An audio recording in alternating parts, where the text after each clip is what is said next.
Okay, so in this example I'm going to show you how you can create a science digital workbook that is interactive for students.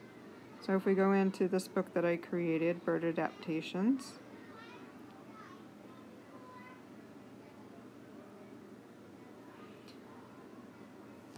and so the students, why do you think beaks come in so many shapes and sizes? They type their own, and this is for a 4th grade class.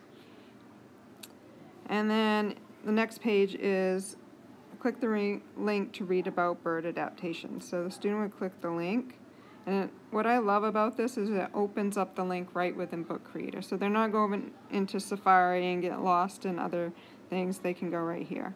And the web page works just like it would in Safari. So they could click on any of these and it will take them right to information. So the students could read about adaptations, and then they click done, and then they can go to the next page, and it says write and tell about an interesting fact that you learned. So as you can see up here, I wrote add text and add sound. So if they do the plus button and they click add text, or if they click the plus button and add sound, they will be able to add both of those there. If they need to read more, they can always back up and go right back in to the page and read more about the birds, and then click done. The next page is they can watch a video, so they click the play button twice and it pops the video up right in here. So again, they don't go out to YouTube and get lost in videos. The video is right here for them. I'm going to click done.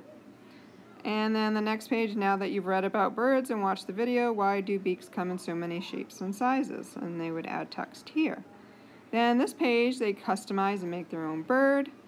And then the really cool thing is, I love this one, is they get to build a bird. So if they click here to go to this website, or this part of the website, it's the same website, they get to build a bird. So they choose the wings, they get to choose their head, and choose the feet, choose a habitat, and I'm just picking randomly, but they're going to want to try, based on adaptations, try to figure out which bird would best survive in the habitat that they create the bird for. And then once they've done that, they click done, and it's going to tell them about it, what they chose, and how likely it's going to survive. I did really bad because I got 4.2%. So then they could click restart and try again and do a little better.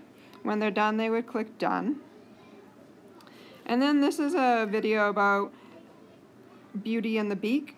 So it was a 3D printed beak for this bird. Otherwise, the bird would not be able to eat and survive. So it's kind of interesting on how to make exact replicas using 3D printers and have them survive.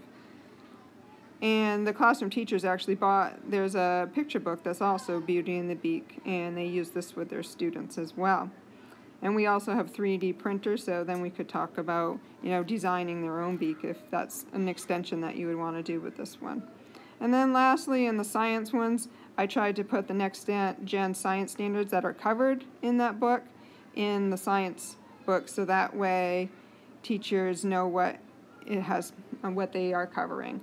And then also, many of my science books, I have added teacher resources. This one doesn't happen to have that, but most of them I did put teacher resources in.